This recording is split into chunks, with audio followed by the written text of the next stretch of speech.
Dr. Sue Johnson is here, a professor at Ottawa U. Matter of fact, Sue happens to be the director of the Ottawa Couple and Family Institute, the International Center for Excellence in Emotionally Focused Therapy, professor of clinical psychology at Ottawa U, amongst other things.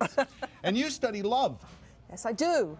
Yes, I do. And you were telling me that here in Canada, we're making great strides in this study of love? Yes, we are.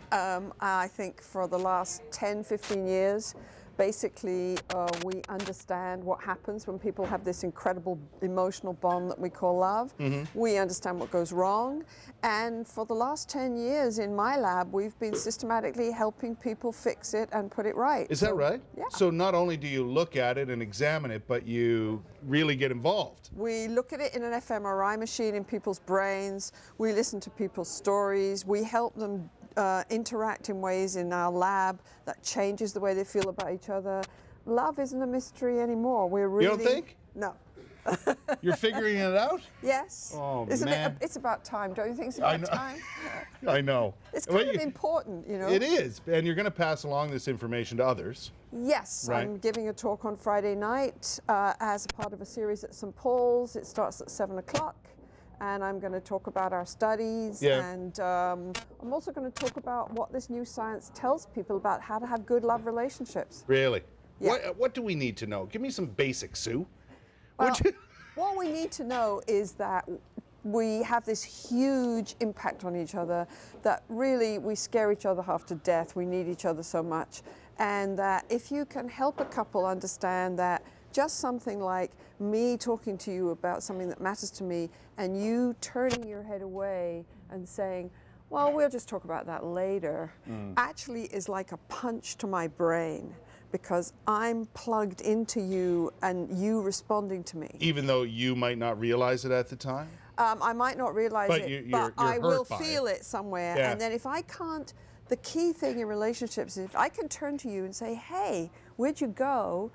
I feel really bad when I'm telling you something important, you turn away from me, and you turn back. Right. Something as simple as that can define the history of a relationship. Is the key then to successful relationships when it comes to love the communication? Is that really the key? Well, communication is kind of a bit vague, to tell you the truth. The key is that when somebody reaches for another person emotionally, the other person responds. Right. Even if they don't really know how to do it. Like we have couples in our lab where somebody will say, I usually turn away right now because I don't know what to do, but I see somehow that you're hurting, and I want you to know that even though I don't know how to do it, I'm trying to be here. But how do you get people to talk like that?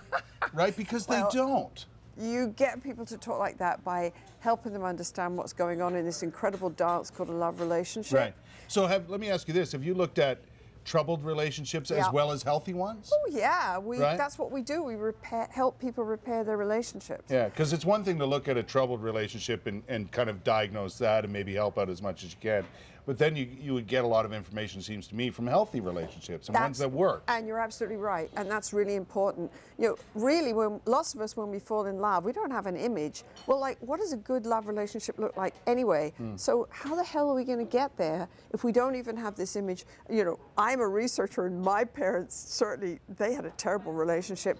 I didn't really know what a good love relationship was supposed to look like. Right. Just sort of playing it by ear. Yeah. So, of course, we get it wrong most of the time. Yeah, it's a crapshoot most of the time. It is, yes.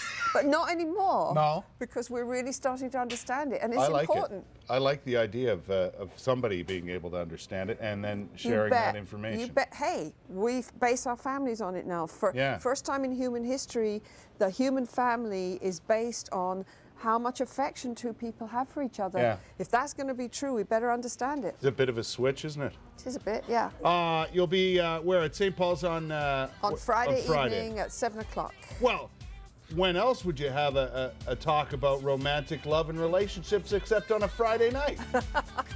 Huh? Doctor, thank you very much for your time. Pleasure to talk to you.